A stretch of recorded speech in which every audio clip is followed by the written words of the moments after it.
Hello students, welcome two questions IAS. आज का the Hindu का एनालिसिस स्टार्ट करते हैं। आज का एजेंडा हमारा फ्रंट पेज में एक एनसीडब्ल्यू से रिलेटेड एक छोटी सी न्यूज़ है, डिस्कस करेंगे एनसीडब्ल्यू क्या है। राजस्थान पॉलिटिकल क्राइसिस के ऊपर एक एडिटोरियल है, इसमें क्रिटिसाइज करा है गवर्नर के रोल को, स्टेप वाइज इसमें क्रिटिसाइज करा है, तो वो डिस्कस करेंगे। नेशनल एजुकेशन पॉलिसी के ऊपर दो एडिटोरियल है, वो हम डिस्कस करेंगे। सीरोलॉजी सर्वे जो हुआ है वो डिस्कस करेंगे। चाइना कंडक्ट्स मॉक ड्रिल करी है चाइना ने साउथ चाइना सी में, और मेल इन वोटिंग यूएस की बात हो रही है, तो ये सब हम डिस्कस करेंगे। कॉन्स्टिट्यूशनल कॉर्नर में हम डोमेस्टिक वायलेंस एक्ट डिस्कस करने वाले हैं। तो ये आज का फ्रंट पेज का न्यूज़ है। India now has 5th highest covid फैटेलिटीज़ in the world. तो इंडिया 5वें नंबर पे पहुंच चुका है कोविड-19 की वजह से जो लोगों की डेथ हुई है, तो ये एक न्यूज़ में रहा है। ठीक है, तो एग्जाम के पॉइंट ऑफ व्यू से ज़्यादा कुछ नहीं है, बस आपको लगातार अपडेट रहना है कि क्या क्या इंडिया में हो रहा है, क्या वर्ल्ड में हो रहा है। ठीक है, यहाँ पर यह भी लिखा है कि herd immunity can not be strategic option. ठीक है, तो हर्ड इम्यूनिटी स्ट्रेटेजिक ऑप्शन नहीं हो सकता। हर्ड इम्यूनिटी भी हम आगे डिस्कस करेंगे सीरोलॉजी में। Team Rahul takes on UPA, exam के पॉइंट ऑफ व्यू से ये इंपॉर्टेंट नहीं है, क्योंकि मीटिंग हुई थी कांग्रेस की जहां पर आपस में बहस हुई है।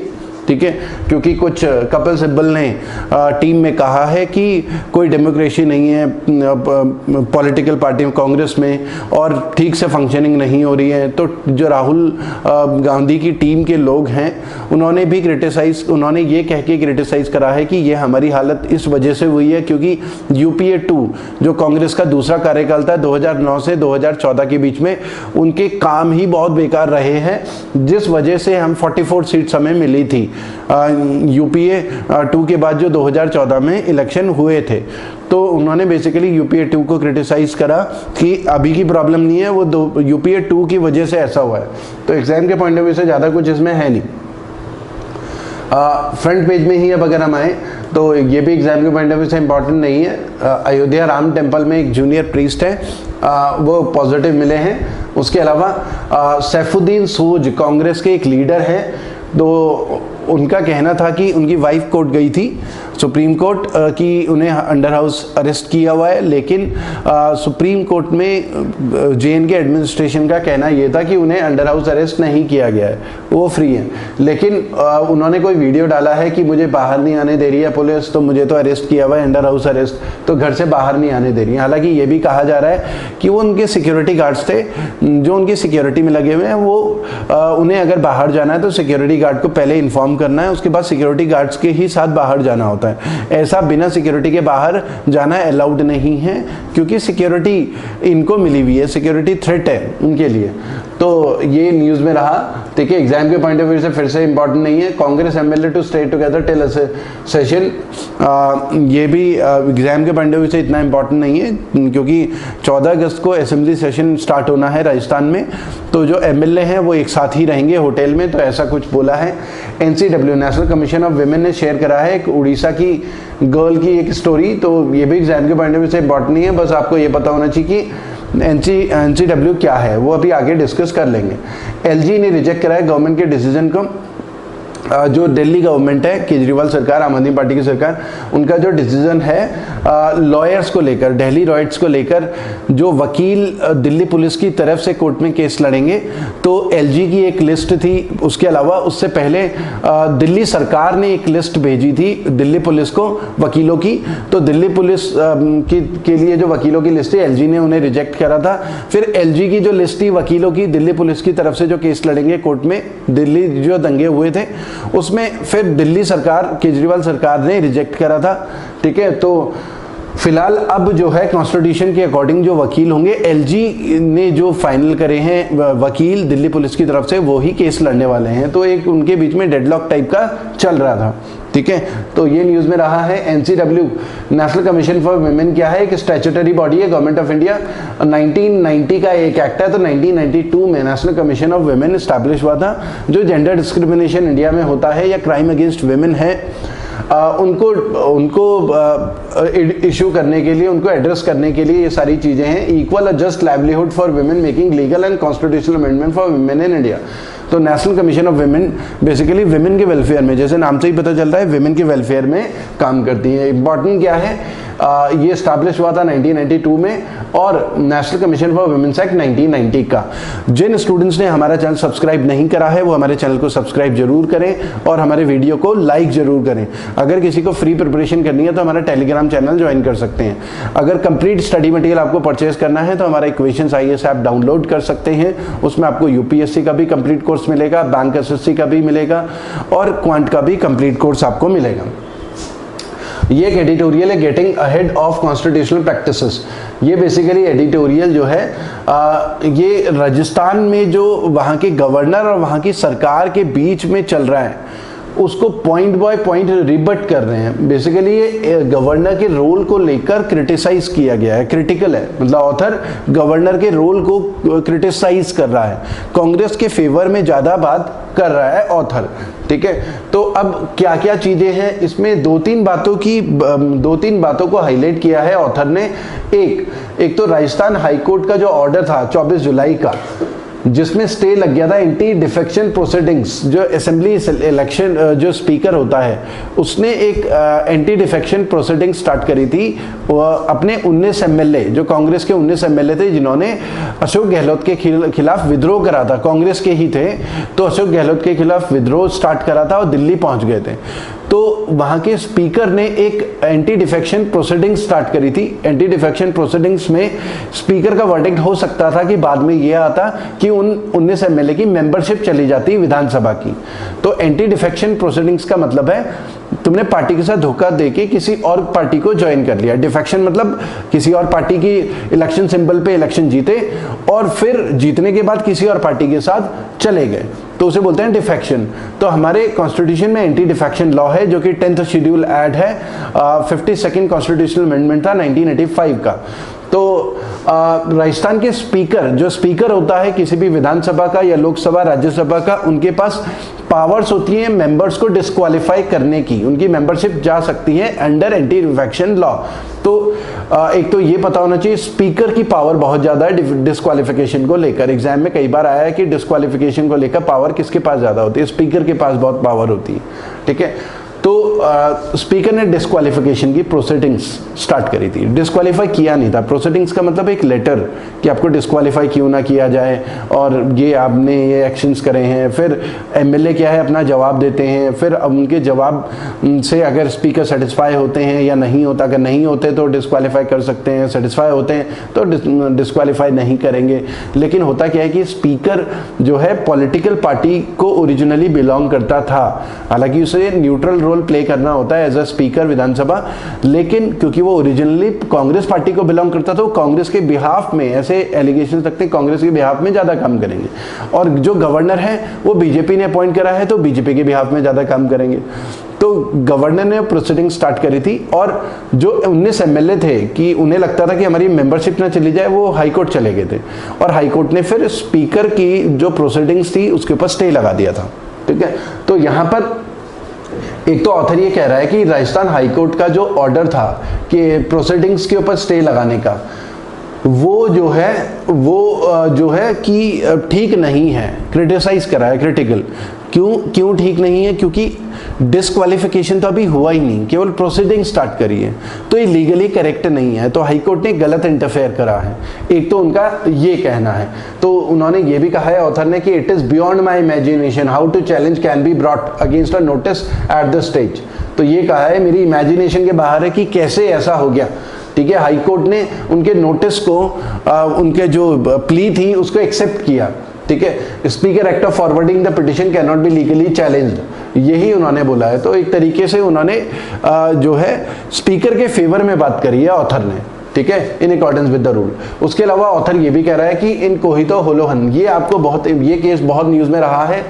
ठीक है, इसमें कोहितो होलोहन केस में सुप्रीम कोर्ट का कहना ये था कि जो स्पीकर है वो किसी भी उसको डिस्क्वालीफाई कर सकता है मेंबर को, लेकिन वो जुडिशियल रिव्यू में आएगा। जुडिशियल रिव्यू का मतलब जब स्पीकर डिस्क्वालीफाई कर देगा उसके बाद उस डिसीजन को कोर्ट में चैलेंज किया जा सकता है। तो डिसीजन को रिव्यू किया जा सकता है, चेंज किया जा सकता है, उनकी डिस्क्वालिफिकेशन को रद्द भी किया जा सकता है, उन्हें दोबारा मेंबर बनाया जा सकता है। तो ये कोहितो होलोहन केस में सुप्रीम कोर्ट का वर्डिक्ट था। तो वो वही कोर्ट कर रहे हैं कि सुप्रीम कोर्ट का वर्डिक्ट है उसमें ये बोला गया है कि स्पीकर का जो डिसीजन है वो फाइनल डिसीजन होता है, ठीक है। तो कोर्ट इंटरफेयर केवल तभी कर सकता है, मतलब एक्सेप्शनल केसेस में ही कोर्ट इंटरफेयर कर सकता है, और ये एक्सेप्शनल केसेस नहीं थे, एक नॉर्मल प्रोसीजर ही स्टार्ट हुआ था डिस्क्वालिफिकेशन का, डिस्क्वालिफिकेशन किया नहीं था। तो ये एक तो ऑथर ने कहा है। उसके अलावा दूसरी चीज जो ऑथर कह रहा है कि डेट ऑफ असेंबली सेशन, एक तो राजस्थान की जो सरकार है, चीफ मिनिस्टर, कैबिनेट मिनिस्टर, वो असेंबली सेशन 31 जुलाई को बुलाने की डिमांड कर रहे थे गवर्नर से, लेकिन गवर्नर असेंबली सेशन बुलाने को तैयार नहीं था, ठीक है। तो एक डेडलॉक बना हुआ था, राजस्थान के सीएम चाहते थे कि जल्दी असेंबली सेशन हो, गवर्नर कह रहे थे कि नहीं 21 दिन का कम से कम वो टाइम होना चाहिए, तो एक डेडलॉक बना हुआ था, ठीक है। तो यहाँ पर ऑथर यही कह रहा है कि नॉर्मली क्या होता है कि जब एक बार कैबिनेट लिख के दे दे गवर्नर को, जो प्रोसीजर होता है, ठीक है, तो असेंबली सेशन बुला दिया जाता है, ठीक है। तो ये एक ऑथर कह रहा है। तो उसके अलावा normal procedure, once the cabinet decides to call the session on particular date, the session is conveyed to the governor. Message जो डिसीजन है गवर्नर को कन्वे होता है, गवर्नर समन में साइन करता है, असेंबली सेशन स्टार्ट हो जाता है, ठीक है। तो ये नॉर्मली होता है, लेकिन गवर्नर बुला नहीं रहा है, तो ये गवर्नर को क्रिटिसाइज कर रहे हैं। उसके अलावा 21 डेज पीरियड, ये जो 21 डेज पीरियड ऑथर ये कह रहा है 21 डेज का पीरियड है, वो इसलिए कि जो विधानसभा उनको तैयारी करने के लिए क्या क्या क्वेश्चन पूछे जाएंगे, तो ये इन सारी चीजों के लिए रहता है। नॉर्मल प्रोसीजर तो वैसे 21 दिन का गैप तो रहता है, ऑथर ये कह रहा है, गवर्नर की बात से एग्री कर रहा है, लेकिन कि ये हमेशा फॉलो नहीं होता।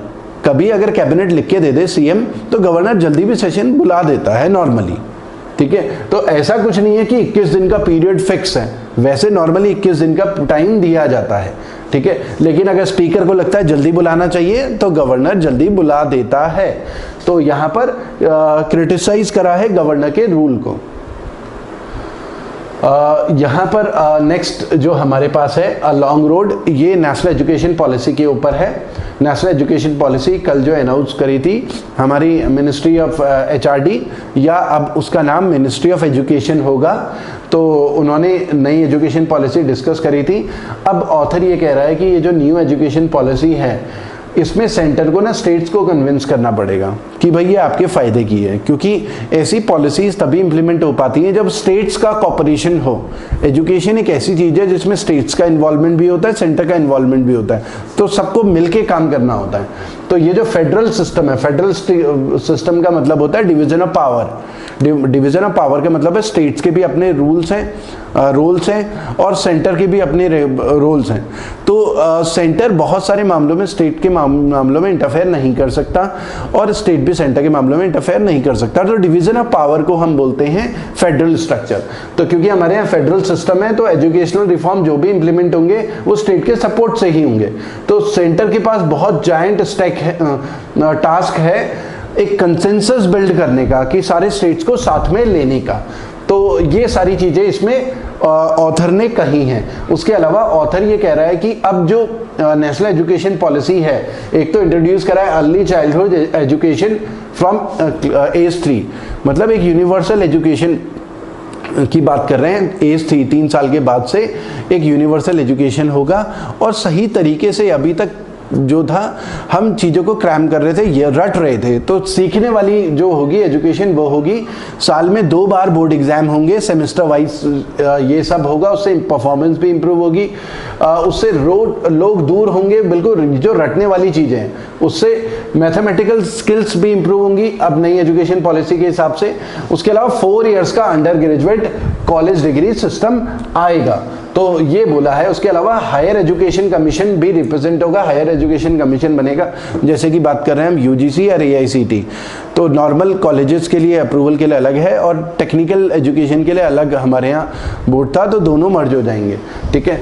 उसके अलावा प्रोग्रेस जो है, ऑथर ये कह रहा है कि ये डिपेंड करता है कि 6%, जैसा अभी ना 2% से कम एजुकेशन में खर्च हो रहा है, तो प्रोग्रेस डिपेंड करती है कि क्या हम सच में 6% ऑफ जीडीपी खर्च करेंगे कि नहीं करेंगे, ठीक है। तो ये ऑथर कहना चाह रहा है इसमें। ये गवर्नमेंट के फेवर में एडिटोरियल है, ये भी एजुकेशन पॉलिसी से रिलेटेड है, गवर्नमेंट के फेवर में पूरा एडिटोरियल है नेशनल एजुकेशन पॉलिसी, ठीक है। और इसमें बोला क्या है, देखिए, एक तो इसमें बोला है फेवर में बोला है, तारीफ करी है national, provides the ingredients and right recipe, what we make of it depends on us. तो तो ये एक इंग्रेडिएंट्स राइट रेसिपी है, बाकी हमारे ऊपर है कि हम उसे किस तरीके से इंप्लीमेंट करते हैं और किस तरीके से उसका फायदा उठाते हैं। तो इसमें एक तो तारीफ ये करिए कि sweeping on its vision and seeks to address the entire gamut of education from pre school to doctoral studies, मतलब स्कूलिंग प्री स्कूल से, नर्सरी से लेकर पूरे डॉक्टरेट तक पूरे एजुकेशन सिस्टम को इसमें चेंज करा है। तो 30-35 सालों में एक बहुत बड़ा रिफॉर्म है, इतना बड़ा रिफॉर्म कभी आया नहीं है। प्रोफेशनल डिग्री, वोकेशनल कोर्सेज, लोगों की जो स्किल डेवलपमेंट है उस पर भी जोर दे रहे हैं इसमें। और ये 5+3+3 मतलब 5 साल का एक अर्ली स्कूल का जो प्रोग्राम है, 5 साल का 5th क्लास तक एक अलग प्रोग्राम होगा, फिर 3 साल का होगा 6th 7th 8th, फिर 9th 10th 11th, और ये 4 साल का 12th के बाद से 4 साल का डिग्री कोर्स स्टार्ट हो जाएगा, मतलब 11th के बाद से डिग्री कोर्स स्टार्ट हो जाएगा, ऐसा इसमें बोला है। तो फॉर्मेटिव ईयर्स बोला है प्राइमरी एजुकेशन में, एक तो शेपिंग फ्यूचर्स, चाइल्ड फ्यूचर, उसके अलावा 100% ग्रॉस एनरोलमेंट रेशियो, मतलब सभी बच्चे स्कूल में एडमिशन लें, क्योंकि इंडिया में अभी ग्रॉस एनरोलमेंट रेशियो 100% नहीं है, तो काफ़ी कम है। तो सभी बच्चे स्कूल में एडमिशन रहे, ये इंश्योर करना है 2030 तक, ठीक है। उसके अलावा ये जो एम्बिशियस टारगेट है 6% ऑफ जीडीपी, ये बहुत एम्बिशियस टारगेट है, ऑथर ये कह रहे हैं, और ये अचीव करना बहुत मुश्किल होगा, क्योंकि हमारा एक तो current tax to GDP ratio कम है, मतलब टैक्सेस का कलेक्शन बहुत कम है, उसे इंक्रीज करना पड़ेगा। और उसके अलावा हेल्थ केयर सेक्टर का भी बर्डन इस समय बढ़ चुका है कोविड-19 की वजह से, तो हेल्थ केयर सेक्टर में भी बहुत पैसा खर्च करना है, नेशनल सिक्योरिटी में भी पैसा खर्च करना जरूरी है, जैसे चीन के साथ ये सारी प्रॉब्लम्स चल रही हैं, ठीक है। और अदर भी बहुत सारे की सेक्टर्स हैं जहाँ पर काम करने की ज़रूरत है। बैंकिंग ऑन सीरोलॉजी, सीरोलॉजी पहले समझ लेते हैं सीरोलॉजी क्या है। Serology basically scientific study of serum. Serum क्या होता है? ब्लड। जब हम ब्लड टेस्ट करते हैं तो हम जब ब्लड लेते हैं और फिर उसे टेस्ट करते हैं उसे सीरम बोलते हैं, ठीक है। तो serology is the scientific study of serum and other body fluids. तो अगर हमें किसी को पता करना है कि ब्लड शुगर है कि नहीं है, ब्लड में शुगर लेवल कितना है, तो सैंपल लेंगे ब्लड का और उसमें टेस्ट करेंगे। अभी जो कोविड-19 की वजह में हम जो टेस्ट करते हैं वो RT-PCR करते हैं, ठीक है। RT-PCR बेसिकली, RT-PCR की फुल फॉर्म, ये इंपॉर्टेंट है, एग्जाम में आ सकती है। RT-PCR में बेसिकली हम जो DNA RNA है उसको स्टडी कर रहे होते हैं, RNA को DNA में कन्वर्ट करते हैं, रिवर्स ट्रांसक्रिप्शन करते हैं, ठीक है, और रिवर्स ट्रांसक्रिप्शन करते हैं पॉलीमरेज चेन रिएक्शन के थ्रू, और फिर उसमें ये पता लगता है कि उस DNA जो सेल्स हैं, बॉडी सेल्स हैं, उसमें कोरोना वायरस है कि नहीं है, ठीक है। तो RT-PCR टेस्टिंग अभी चलती है। लेकिन अब जो सीरो सर्वे हो रहे हैं वो आपको समझना है। सीरो सर्वे, उसमें क्या पता चल रहा है? देखिए, जब हम RT-PCR करते हैं, अगर कोई इंडिविजुअल मान लिया 1 महीने पहले उसे कोरोना पॉजिटिव था, उसे पता नहीं चला कि वो कोरोना पॉजिटिव है, वो अपने आप ठीक हो गया। अब वो अपने आप ठीक हो गया, अब वो तो कोरोना, अब आज की डेट में उसका टेस्ट करेंगे तो कोरोना नेगेटिव आएगा RT-PCR। लेकिन अगर 15 दिन पहले उसका टेस्ट करते तो पॉजिटिव आता है ना। तो सीरोलॉजी में क्या होता है? देखिए, RT-PCR में तो हमें केवल पेशेंट का ये पता चलता है कि इस समय पॉजिटिव है कि नहीं आज की डेट में, पहले वो कभी पॉजिटिव रहा हो पता नहीं, ठीक है। सीरोलॉजी में बेसिकली हमारा हिस्ट्री पता चलती है। सीरोलॉजी में होता क्या है, बेसिकली हमें समझना है कि जब हम कोरोना से इन्फेक्ट होते हैं तो हमारा बॉडी के इम्यूनिटी सिस्टम भी जो कोरोना वायरस है, कोविड-19 है, उससे लड़ने की कोशिश करता है। तो हमारी बॉडी में एंटीबॉडीज डेवलप हो जाते हैं। एंटीबॉडीज एक तरीके के सोल्जर्स हैं बॉडी के, जो कि कोरोना वायरस से लड़ते हैं, और हम जो है बाद में कोरोना नेगेटिव हो जाते हैं, क्योंकि हमारे बॉडी के सोल्जर जो एंटीबॉडीज हैं कोरोना वायरस को हरा देते हैं, हम अपने आप ही ठीक हो जाते हैं। जिनका इम्यूनिटी ठीक होता है उनके सोल्जर्स उतने स्ट्रांग होते हैं, एंटीबॉडीज, ठीक है। तो अब सीरोलॉजी से ये पता चलता है कि कोई 2 महीने पहले, 1 महीने पहले, 15 दिन पहले भी कोरोना पॉजिटिव था, उसकी बॉडी में कोरोना वायरस अटैक कर चुका है पहले, हालांकि अब वो नेगेटिव है। तो सीरोलॉजी में एंटीबॉडी टेस्ट हो रहा है। तो मुंबई में अभी एक सीरो सर्वे हुआ जिसमें ये पता चला 57% जो स्लम एरिया में धारावी 57% लोगों में एंटीबॉडीज थे। एंटीबॉडीज का मतलब है 57% पॉपुलेशन में कोरोना एंटर कर चुका था और वो लोग अपने आप ही ठीक हो गए। आधे से ज़्यादा जनता कोरोना से अपने आप ठीक होगी। लेकिन आज RT-PCR करेंगे तो कोरोना नेगेटिव आएंगे, क्योंकि वो पहले पॉजिटिव थे, अपने आप ठीक हो गए। तो इसको हम बोलते हैं हर्ड इम्यूनिटी। हर्ड इम्यूनिटी, अब लोगों के अंदर इम्यूनिटी पैदा हो चुकी है। अब ये लोग 57% लोग दोबारा से कोरोना के सामने आते हैं तो इन्हें कोरोना नहीं होगा, क्योंकि इनकी बॉडी में ऑलरेडी एंटीबॉडीज हैं, तो ये कोरोना से दोबारा इन्फेक्ट नहीं होंगे। अब बात ये है कि ये एंटीबॉडीज हमारी बॉडी के अंदर 3 महीने 4 महीने इनकी लाइफ क्या है, तो वो अभी इसमें स्टडी चल रही है कि कितने टाइम तक वो एंटीबॉडीज हमारे बॉडी में रहेंगे, 3 महीने 4 महीने या 6 महीने। हो सकता है जो एक बार कोरोना पॉजिटिव से नेगेटिव हो गया उसे 6 महीने तक हो सकता है कोरोना ना हो, लेकिन एंटीबॉडीज के डेड होने के बाद दोबारा से वो कोरोना पॉजिटिव हो सकता है। तो सीरोलॉजी सर्वे में यही सारी चीजें चेक की जा रही हैं। जैसे दिल्ली में भी 23% लोगों में जो है एंटीबॉडीज मिले हैं, मतलब दिल्ली में हर 4 में से 1 कोरोना पॉजिटिव पहले हो चुका है। आरटीपीसीआर सर्वे में केवल प्रेजेंट में पता चलता है। तो ये सारी चीजें हैं जो इंपॉर्टेंट है सीरोलॉजी से रिलेटेड, ठीक है। तो सीरोलॉजी क्या है ये पता होना चाहिए, आरटीपीसीआर क्या है ये आपको पता होना चाहिए, ठीक है। और ये हर्ड इम्यूनिटी, ये इंपॉर्टेंट है। हर्ड इम्यूनिटी हमने ये अभी डिस्कस करा, 60-70% पॉपुलेशन में अगर एंटीबॉडीज हैं तो हर्ड इम्यूनिटी है, तो उनको वैक्सीन की भी जरूरत नहीं है फिलहाल, क्योंकि उनकी बॉडी खुद कोरोना से लड़ लेगी, बॉडी में एंटीबॉडीज हैं। चाइना ने एक तो ड्रिल करी है साउथ चाइना सी में, ठीक है। चाइना का जो ये मिलिट्री प्रेजेंस है रीजन में, उसकी वजह से उसके पड़ोसी बहुत नाराज हैं, ठीक है। समझ लेते हैं साउथ चाइना सी, ये हमने पहले भी डिस्कस करा था एक सेशन। साउथ चाइना सी के चाइना क्लेम करता है ये पूरी टेरिटरी, ये जो रेड लाइन है इसे 9 लाइन बोलते हैं, जबकि ये इंटरनेशनल लॉ के हिसाब से मनीला का 200 नॉटिकल माइल इधर, तो ये ओवरलैपिंग एरिया है बहुत सारा, और चाइना ये पूरा रीजन अपने आप ही क्लेम करता है, पारासल आइलैंड भी, स्प्राटले आइलैंड भी। तो ये डिस्प्यूट चल रहा है साउथ चाइना सी की नेबरिंग कंट्रीज के साथ चाइना का। तो पारासल आइलैंड का डिस्प्यूट इन तीनों कंट्रीज के बीच में, स्प्राटलैंड आइलैंड का डिस्प्यूट इन तीनों कंट्रीज। तो यहाँ पर उन्होंने अपना ड्रिल करी है। उसके अलावा डोनाल्ड ट्रंप का कहना यह है कि इलेक्शंस यूएस में पोस्टपोन होने चाहिए, क्योंकि इस साल यूएस में प्रेसिडेंशियल इलेक्शंस ड्यू हैं।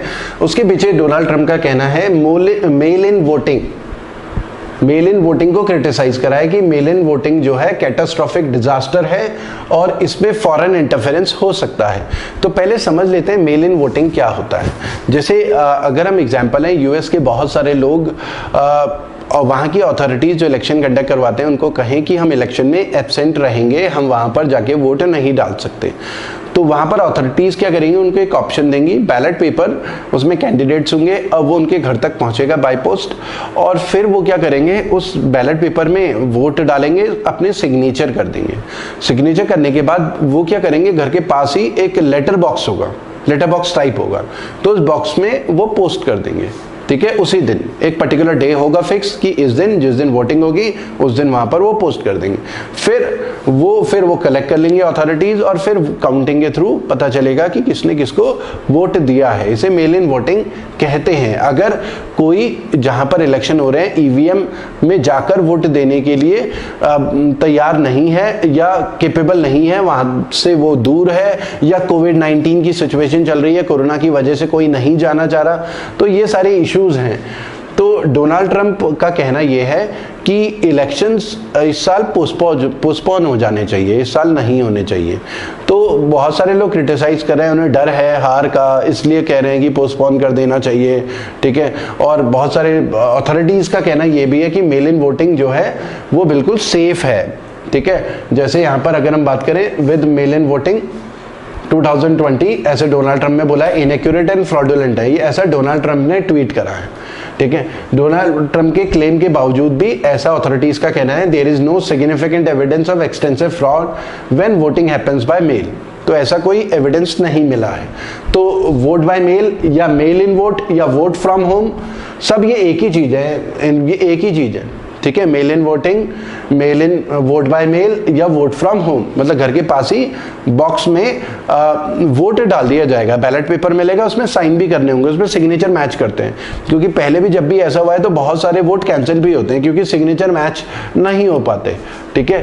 तो ये सारी चीजें हैं जो मेल इन वोट में ध्यान रखी जाती हैं, और इसके चांसेस बढ़ जाते हैं, ज्यादा लोग ऑप्ट करेंगे मेल इन वोट, क्योंकि कोविड-19 की वजह से कोरोना फैल ना जाए, लोग प्रेफर करेंगे mail in vote. Constitutional corner में हम डिस्कस करेंगे protection of women from domestic violence act 2005। तो कॉन्स्टिट्यूशनल कॉर्नर में हमें ये समझना है डोमेस्टिक वायलेंस के जो केसेस हैं इस समय कोरोना की वजह से या लॉकडाउन की वजह से ऐसी रिपोर्ट्स आ रही हैं कि इंक्रीज हो चुके हैं डोमेस्टिक वायलेंस के केस। डोमेस्टिक वायलेंस क्या होता है? देखिए, एक तो आपको ये पता होना चाहिए डोमेस्टिक वायलेंस एक्ट 2005 का कानून है। डोमेस्टिक वायलेंस क्या होता है? एक तो फिजिकल वायलेंस होता है, हाथापाई करना, मारपीट कर देना वाइफ के साथ या घर में लेडीज के साथ, वो होता है, ठीक है। सेक्सुअल वायलेंस होता है, डोमेस्टिक वायलेंस में सेक्सुअल वायलेंस भी आता है, फोर्स्ड सेक्सुअल इंटरकोर्स भी आता है। उसके अलावा इमोशनल अब्यूज होता है, इंसल्ट होता है, छोटा फील करवा देना, धमकी देना, ठीक है, और बच्चों को भी धमकी देना, मतलब अलग अलग तरीके से इमोशनल लेवल पे टॉर्चर करना, ठीक है। उसके अलावा बिहेवियर को कंट्रोल करना भी मतलब हर चीज खुद से डिसाइड करना। वाइफ डिसाइड नहीं करेगी कहाँ जाना है, क्या करना है, हर चीज कि ऐसा करना है, इसको ऐसा करना है, ये ऐसा होना चाहिए, हर चीज के ऊपर रिस्ट्रिक्शन डाल देना। खर्चा करने का ये खर्च नहीं कर सकते, वो खर्च नहीं कर सकते, ठीक है। बच्चों की एजुकेशन, इसमें इलाज में पैसा खर्च करने की जरूरत, मतलब बहुत सारी एग्जाम्पल्स हैं, ठीक है। तो बिहेवियर को कंट्रोल करना ओवरऑल कि हमारी मर्जी से चले। अब ये सब डोमेस्टिक वायलेंस में आता है। इसके अगेंस्ट विमेन जो है पुलिस में जा सकती हैं, एफआईआर लॉन्च कर सकती हैं अंडर डोमेस्टिक वायलेंस एक्ट 2005। और ऐसा क्यों होता है? एक तो लॉकडाउन की वजह से, क्योंकि फैमिलीज में क्लैशेस भी बढ़ रहे हैं, ऐसी रिपोर्ट्स आ रही हैं सर्वे के हिसाब से, क्योंकि वो घर ही में है लगातार। तो अब कॉजेस क्या हैं डोमेस्टिक वायलेंस के, वो समझ लेते हैं। एक तो पैट्रियार्की है। पैट्रियार्की मतलब है पितृसत्ता। पितृसत्ता का मतलब है मेन डोमिनेटिंग सोसाइटी, सब कुछ मेन ही डिसाइड करेगा। मेन को बेसिकली जो फीमेल है उनका ओनर कहा जा रहा है, ट्रेडिशन चला रहा है पुराने टाइम से। विमेन कुछ भी डिसाइड नहीं कर रही हैं, ठीक है। विमेन को इक्वल नहीं समझा जा रहा है मेन के।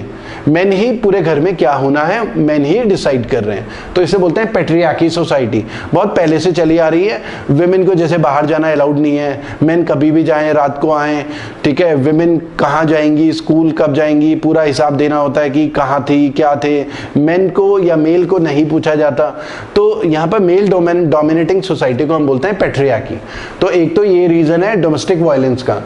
सोसाइटल इन्फ्लुएंस है। एक तो फैमिली में जब बॉयज बचपन से देखते हैं कि वायलेंस विमेन के अगेंस्ट हो रहा है, तो बड़े होने के बाद वो भी विमेन के अगेंस्ट वायलेंस करने लगते हैं। या जिन गर्ल्स ने बचपन से वायलेंस अगेंस्ट विमेन देखा है, अपनी मम्मी के अगेंस्ट या अपनी बुआ मौसी उनके अगेंस्ट वायलेंस होता हुआ देखा है, तो बड़े होकर उनके साथ भी वायलेंस होने के चांसेस होते हैं, क्योंकि वो एक्सेप्ट कर रहे हैं चीज़ों को कि यही होता है, सोसाइटी यही है, फैमिली यही है। तो एक तो सोसाइटल इन्फ्लुएंस है। इकोनॉमिक कॉजेज भी हैं। घर में अगर नौकरी ना हो हस्बैंड के पास, या वो ड्रग्स लेता हो, दारू पी के आता हो रात को और मारपीट करता हो, दारू पी के झगड़ा करता हो, डोमेस्टिक वायलेंस इस वजह से भी होता है। इंडिविजुअल फैक्टर्स भी होते हैं डोमेस्टिक वायलेंस के, जिसमें हस्बैंड कई बार इन्फीरियर फील करता है, ठीक है, या स्ट्रांगली इतने इमोशन से स्ट्रांग नहीं होते हस्बैंड के, इमोशनली थोड़ा वीक होता है, या जेलसी फील करता है, या लो एस्टीम फील करता है कि इनकी फैमिली अच्छा पैसे वाली है, हमारी फैमिली इतनी पैसे वाली नहीं है। मतलब बहुत सारे सोशियो इकोनॉमिक बैकग्राउंड्स हो सकते हैं। तो ये सारे इंडिविजुअल फैक्टर हैं जिसकी वजह से डोमेस्टिक वायलेंस होता है। तो आज के लिए इतना ही करते हैं स्टूडेंट्स। Thank you.